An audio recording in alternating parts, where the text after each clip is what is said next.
Assalamualaikum warahmatullahi wabarakatuh. Bisani wa yasudi amni wa hlul 'uqdatam min lisani yafqahu qawli. Bapak-bapak dan ibu yang sama-sama kita hormati, Bapak Pengawas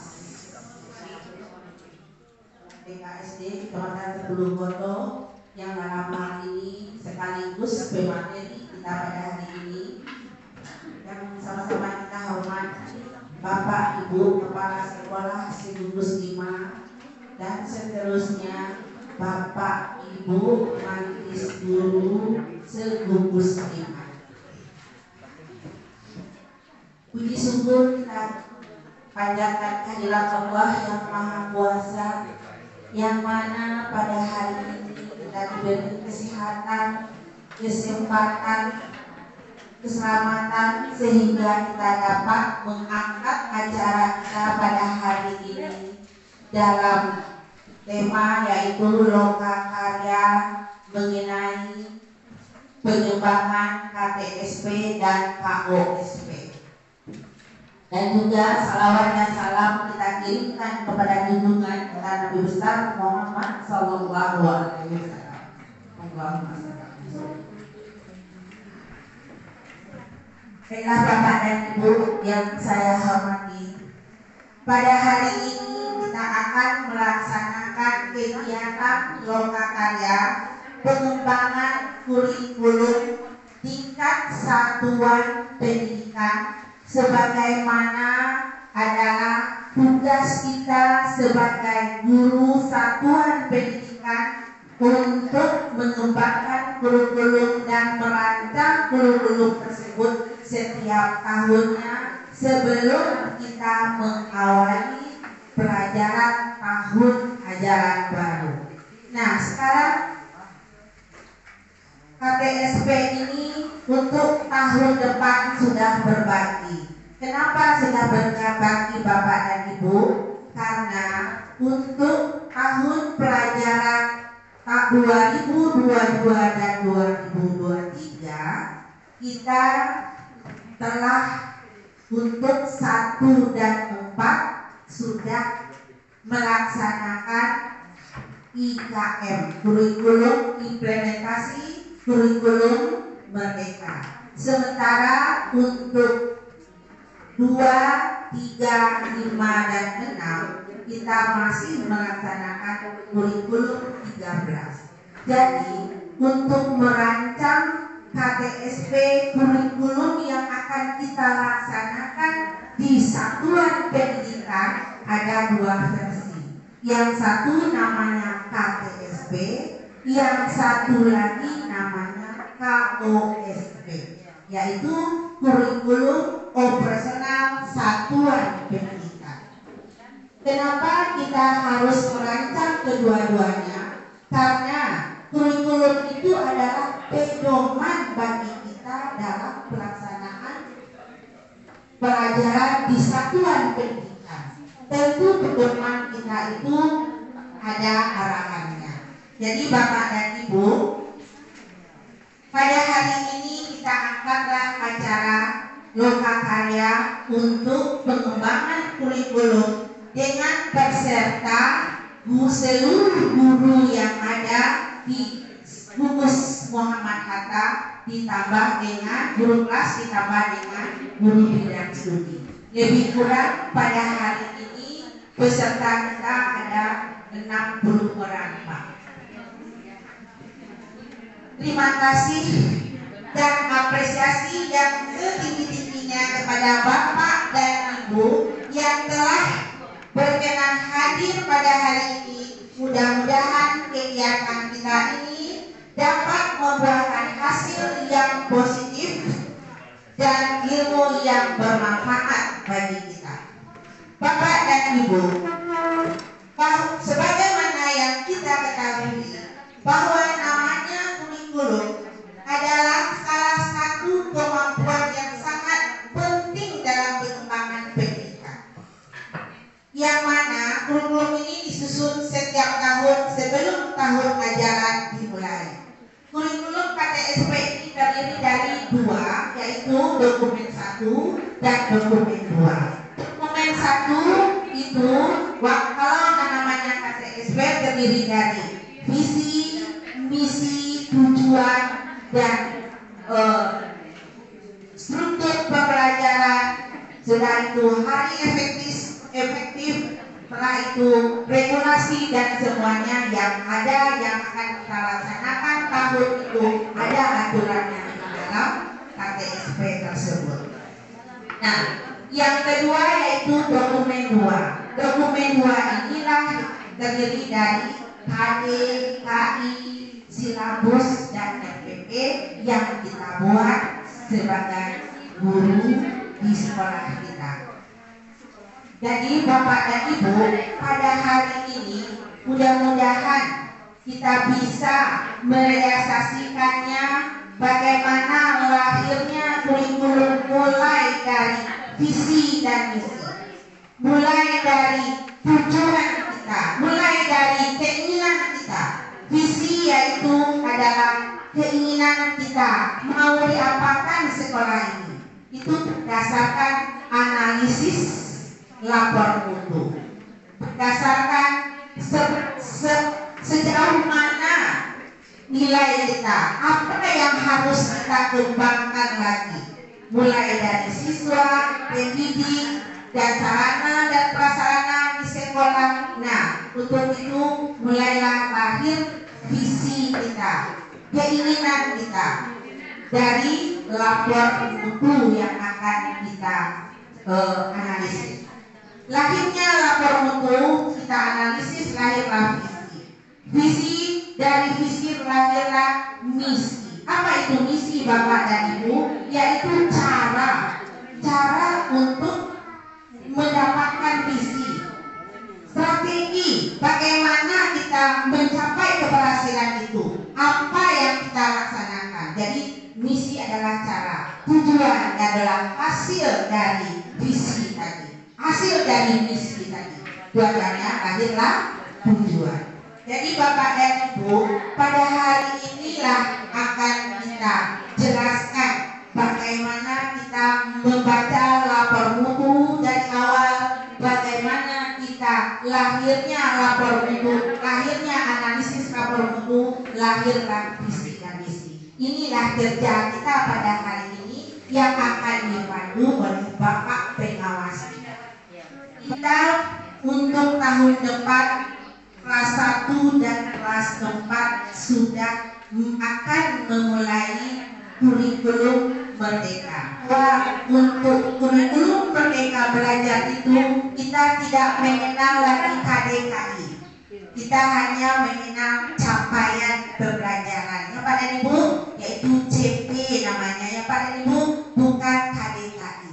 Kita tidak mengenal lagi jumlah pelajaran per minggu. Kita mengenal per tahun. Nah, di tahun itu kita bagi, ada yang intrakurikulernya, ada yang co-kurikulernya, yaitu project. Nah, project itu pada umumnya setiap bidang studi ada persennya. Ada 20%, ada 20%. Itu kita mencarinya. Jadi itu tergantung di sekolah kita. Mau kita bawa kemana anak kita dalam 1 tahun. Jadi istilahnya tidak tercapai di semester 1, di semester 2 kita kerjakan. Di semester 1 mungkin banyak kendala-kendala, misalnya kalau ada libur puasa atau libur apa itu banyak. Nah di semester 2 bisa dikejar. Jadi istilahnya pelajaran itu adalah income 1 tahun. Nah itulah mudahnya kita ada untuk kurikulum merdeka belajar. Setelah itu pembelajaran juga boleh tematik, boleh tidak. Itu tergantung kepada situasi dan kondisi sekolah. Boleh per mata pelajaran kita ajarkan, boleh tematik. Itu kemudahan bagi kita untuk pelaksanaan KM, kurikulum merdeka. IPS dan IPA sudah disatukan menjadi IMPAS namanya. Untuk kelas 3, 4, 5, dan 6. Jadi mulai dari kelas 3 sudah belajar kembali. Sebelum awal pelajaran sudah selesai penyisaannya. Nah, jadi inilah yang harus kita kejar dulu. Jadi ini mudah-mudahan Bapak dan Ibu pada hari ini kita bisa melahirkan hasil yang baik sehingga bisa kita merancang di sekolah kita melahirkan KTSP yang baik yang sekarang ini terdiri dari 2 versi. Apakah digabung nanti atau apakah terpisah, itu kita tanya kepada Bapak dan yang pada Ibu. Hanya itu yang dapat kami sampaikan. Wabillahi taufiq wal hidayah. Assalamualaikum warahmatullahi wabarakatuh. Bagus. Acara selanjutnya pemberian materi lomba karya yang langsung diberikan oleh Bapak pengawas kita kepada Bapak, disilakan. Yang sangat kita hormati, dalam penyusunan ada panduan ya, panduan perkembangan kurikulum nasional. Ini OSP, ini ya langkah menyusun, ya langkah penyusunan kurikulum operasional. Itu menyusun kurikulum operasional.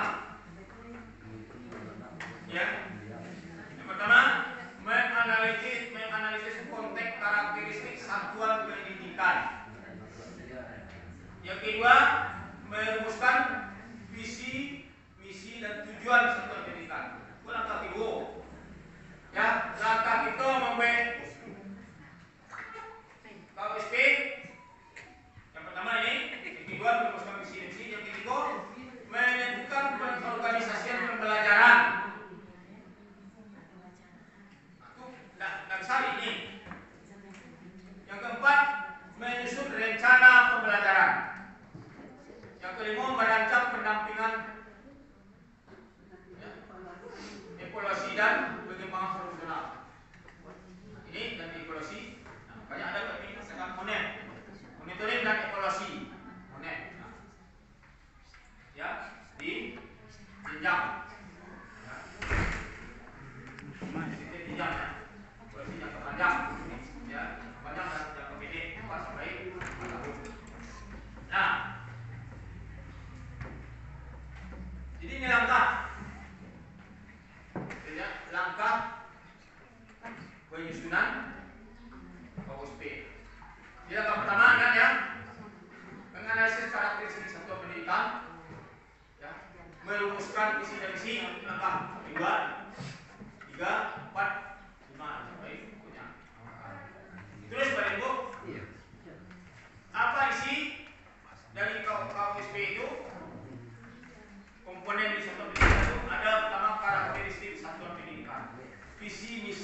pemahaman dari berikutnya. Enak? Ya kan? Ya, kok ini sekolah baru-baru di sekolah ini. Mau saya berikutnya. Ini gitu dulu. Oh, enggak ada. Ya. Tadi sudah ini apa pengelolaan biasanya? Kementerian BPK, BPMP, ini dia orang pengelolaan. Baca rapor ini, jadi berarti info saya. Pada belum paham membaca. Dari rapor itu ini kita juga bisa menemukan visi-visi kita. Apa yang perlu kita perbaiki? Sehingga sampai nanti apa langkah kita sampai kita nanti merumuskan ke dalam RKS kita, RKDN, RKS kita. Ya, jadi itu analisis kok. Ya, RKDN, RKT dan RKS Pak. Jadi ke situ baiknya orang yakin apa yang kurang, apa yang perlu kita perbaiki, apa yang masih perlu perbaikan. Ya, perlu ada yang sudah baik, ada yang masalah masih merintis, ada yang masih kuning.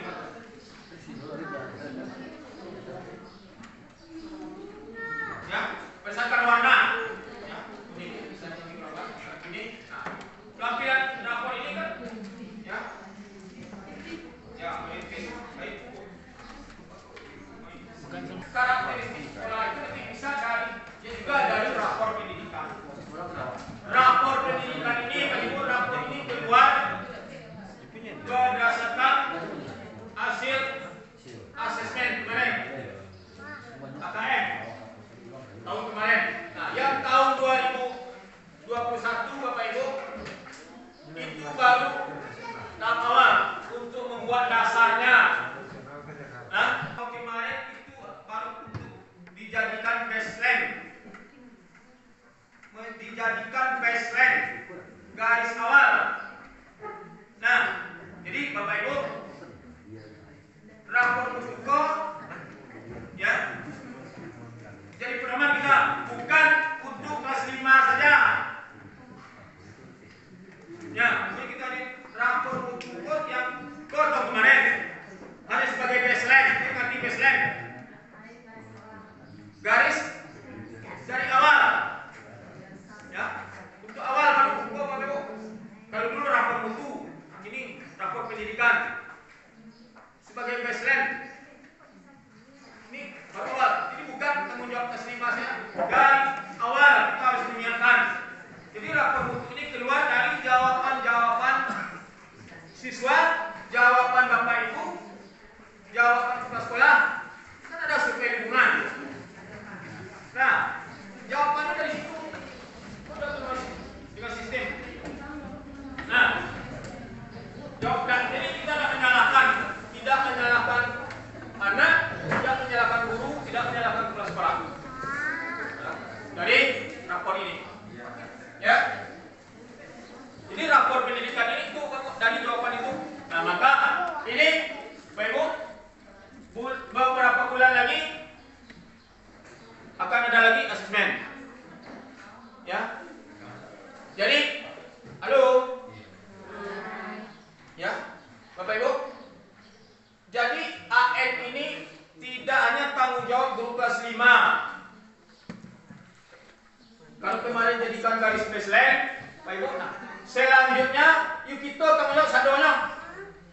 Biasakanlah kita membuat soal yang masuknya bahasa kita keren bahasanya dulu soal yang hot. Nah, biasakanlah soal membuat soal yang hot. Jangan pertanyaan, ya, di manakah, siapakah, ya. Nah, jadi Bapak Ibu, untuk jadi kami tidak layak mengerjakan itu ke depan biasakanlah membuat soal yang berpikir. Tapi situ baiklah, ya kan? Jadi jangan ketipu jangan kamu begini untuk semuanya tidak ada artinya. Nah, guru kelas 5 nya masih makin, oh kayak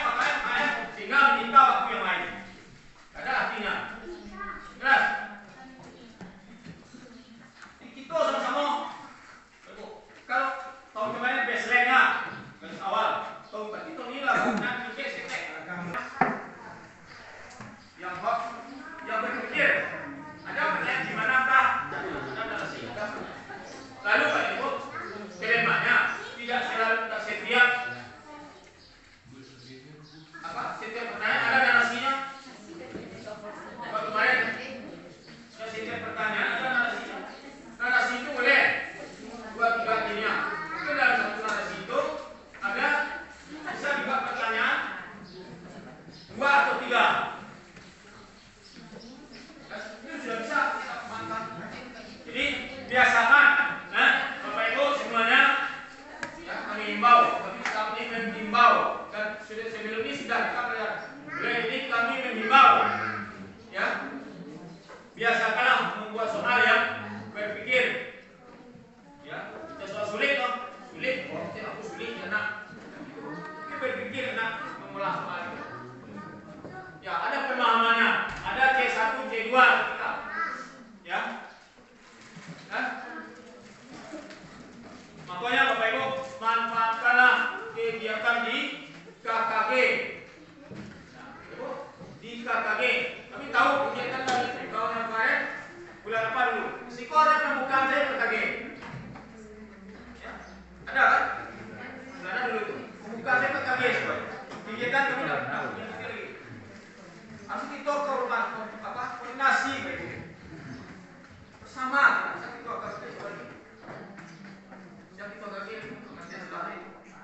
Ya, kalau lagi sudah akan ada lagi AKN. Nah, harus sudah meningkat nilai dari ini. Nah, yang ini aja belum kita baca. Belum kita baca. Baik Bu, jadi makanya dalam AKN kemarin isi apa adanya. Kalau survei lingkungan kita di sekolah kita guru, ya isi sesuai apa adanya. Jadi kalau kita ingin sama-sama memperbaiki kualitas di sekolah itu, sama-sama itu isi sejujurnya. Jadi ke depan Bapak, ya, setidaknya di kursus kita ini, di pembinaan kami, tidak hanya AM itu tanggung jawab guru kelas 5. Paham Ibu? Paham? Tolong kita tanggung jawabkan dari kegiatan kita sehari-hari. Jadi jangan kecil-kecil, Ibu AM kelas 5, Ibu AM kelas 5. Siapa tanggung jawab? Operator. Ya, tak itu Ibu. Operator itu hanya teknisi. Ya. Ada pembagian, ada proktor. Ada operator. Itu jangan pada tumpu operator, tumpu kelas 5. Ya, itu tanggung jawab kita bersama. Ya. Tolong kamu sukseskan itu. Kalau kamu perlu laptop itu pinjaman laptop ketika hari itu. Perlu teman itu. Aduh, berapa lama lagi? Nah, bantuan-bantuan orang cari dari dasar dari Kapolri. Sekolah, dari kelas sekolah. Ya. Dari datang ke sekolah. Ya. Jadi kita usianya taruh. Nah, kok awak anak segitu ujiannya, ya? Buktikan anak satu. Pinjaman. Jadi kami mau tolong yang kita motivasi. Kalau salah kami sekitar pertengahan Oktober kembali OKM. Itu mengenai rapor mutu. Jadi kita bertolak dari rapor mutu ini. Baik, jadi untuk menentukan karakteristik itu ada kuesioner. Kuesioner. Kuesioner di sekolah. Atau melalui wawancara. Wawancarai kelas sekolah, wawancarai guru. Ya, wawancarai atau bentuk tim. Wawancarai orang tua. Ya, mewakili.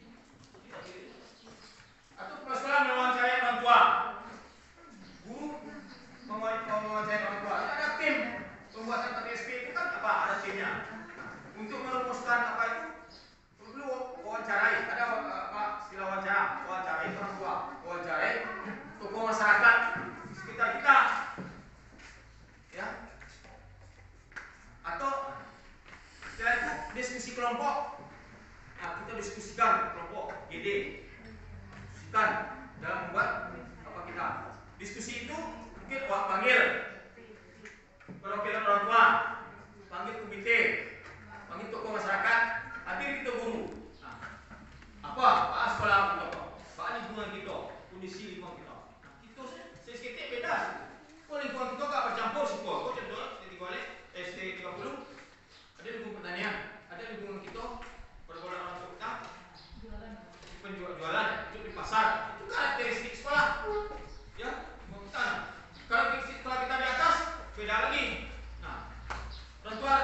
sani, ya, pagi sudah pergi, ya kan? Pulang malam. Itu karakteristik sekolah.